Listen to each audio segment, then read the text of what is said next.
Hit Film Sensei here. Today in this video, we're going to talk about how to do this.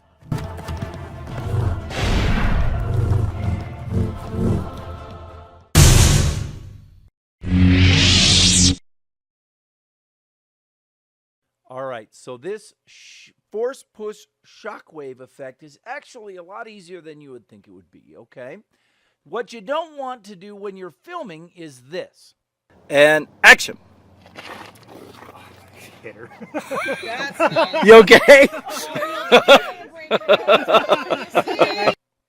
Yeah, try not to let your actor hit the other actor, smack her in the face or anything like that. That's just never good. All right, so I'm going to take this raw footage. This is 37 frames, and I'm going to right-click on it and say make into a composite shot. That way I can work with the effect. Now let's take a look at this shot. You can see that he reaches his hand out and acts like he's force pushing her this way, and she reacts. She's acting, although in that other shot she wasn't acting. She really got smacked in the face. But besides that, you don't want your actor. Clearly he didn't hit her on this one, so that's good, right? Okay.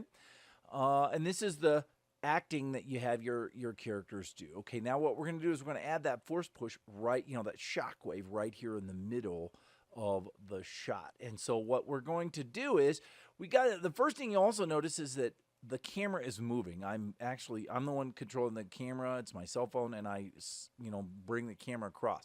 So because the camera's moving, and we want the shockwave to basically stay in the same place in the air, we need to figure out a way to make that shockwave move as the camera moves. So here's what we're going to do. We're going to create a tracking point in the camera shot so that we can put the shockwave on that point. All right. So I looked all over this thing to try and find a point in the background that is in frame at all times. And what I found was this little guy right here is in the frame. Watch that little guy as I scrub through. You can see that he is always in the frame. And so that is my spot where I'm going to track. So what I'm going to do is I'm going to twirl open this and click on the little plus icon next to tracks. And now my tracker is going to come over here. I'm going to put it in here. I'm going to reposition this ever so slightly, make this maybe a bit bigger. I only really need a 1-point track on this, so it's not too big of a deal. And then what I'm going to do with the playhead in the right place, I'm just going to ask it to track all the way across, and there it is. Okay. Now I'm going to create a new point, and it's going to be a point layer, and I am going to call this point position of shockwave. Okay. Click OK. Now, why is this all black? It's because we're looking at the layer, and the layer of the position of shockwave is a point, so it's all black. If I click there, then there you go. Or we could click on the viewer to see everything. And that's this footage as well as the point layer as well. We can see them both.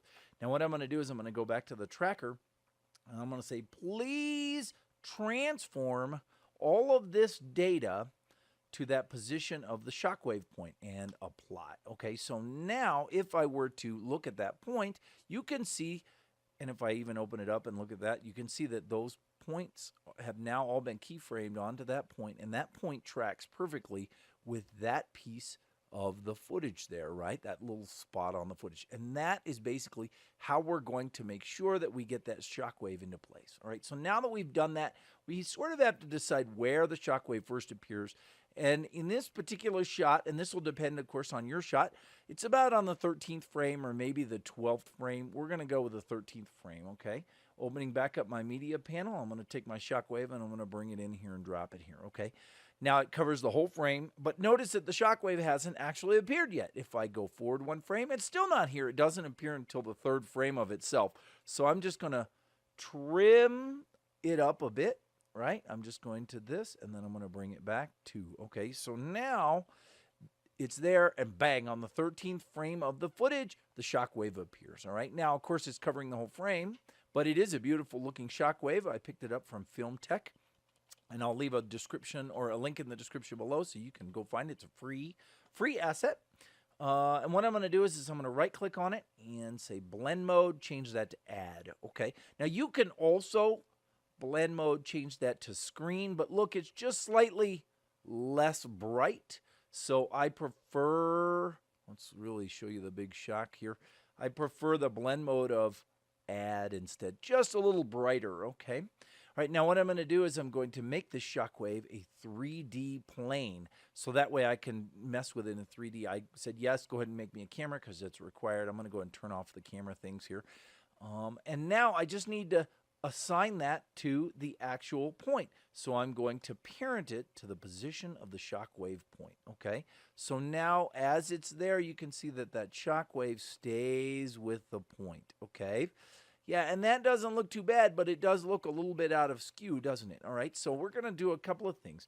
One is, and this, all of the things I'm about to do are contingent on this specific shot, so you'll have to dial this in specifically for your shot, okay? First thing is that the Shockwave's a little bit too big, so I'm going to scale it down to about 75%, okay? Then secondly, I want to rotate it to match the angle of these actors, and I'm going to rotate it like this to actually 50 degrees, okay? And then I'm going to put it in the right place, exactly where it belongs. And those numbers are going to be 132 on the x-axis by 78 on the y-axis by about 192 on the z-axis, okay? And so now we have our Shockwave, and it looks like this. Pow. And that actually looks pretty good. It really does. But there's one very small thing that needs to be fixed, okay? And that is, look at, I'm going to zoom in here so you can see, look at his hand. As I scrub through, you can see, uh-oh, look. The Shockwave is actually covering his thumb a little bit, right? It's actually coming on this side. But in the shot, of course, what? That shouldn't be in front of his thumb, it should be behind his thumb. So what we're going to need to do is we're going to need to make sure that that doesn't happen. So first thing we need to figure out is where it happens. It's about starting there, and it ends about there, okay? And what I'm going to do is I'm going to take the raw footage, I'm going to duplicate it, okay? And then I'm going to bring it above the Shockwave. So now it's covering the Shockwave, right? I'm going to turn it off for a second, but I'm going to rename it hand, because this is only going to expose his hand. Here's what I'm going to do. And I'm going to trim this down to exactly where it starts and where it needs to end. And I think it starts about there, so I'm going to trim it to there. And then 2, 3, 4, 5, 6 frames maybe. And that'll be the end of it, okay? So only about 6 frames need to be masked in this way. And then it will be done, all right? So what I'm going to do is I'm going to use a mask tool, freehand mask tool. I'm going to zoom in here real close, and I'm actually going to mask the thumb, and I'm going to be very careful about this, okay? So essentially what I'm doing is I am cutting out his thumb, okay, where it is in that original shot, okay? Just that little area. So if I were to turn off the bottom raw footage and turn on that, then you would see that I've cut out his thumb and it is covering that Shockwave effect because it's above it, and as a result, it is it looks like the Shockwave is behind his hand, okay? Now here's the thing. This shot moves and the mask doesn't move. So what we're going to do is we are going to keyframe the mask properties under transform the path properties, okay? I'm going to move forward a frame, and now the whole thing is moved. I could move every single one of those points. Yeah, forget that. I'm going to cheat, and I'm just going to move the entire mask over, okay? But the problem is that it's not quite on his thumb perfectly anymore, is it?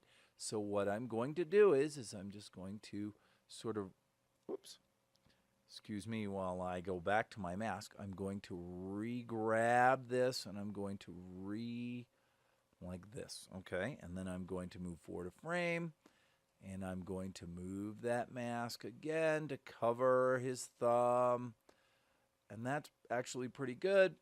And then I'm going to move forward a frame, and we're going to move the mask again to cover his thumb, and I'm going to turn on that so that I can see it better. And yeah, and then I'm going to move forward again, and I'm going to move the mask again just to cover the thumb.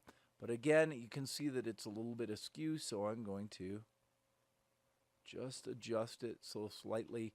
And then one more time, And again, it's just a little bit. Actually, it's not too bad. I'm just going to bring it over or in just a little bit and slide it. And I think that'll do. I think that's going to be it. Okay, maybe I need to extend that one more frame. Yeah, okay.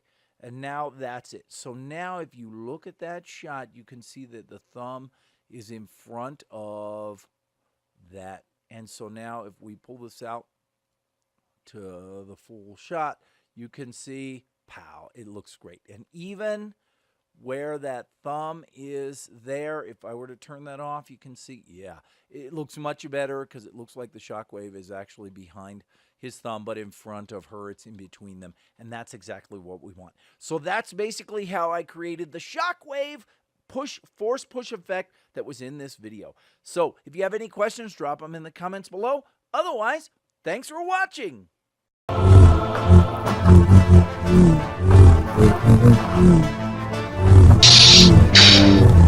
Oh.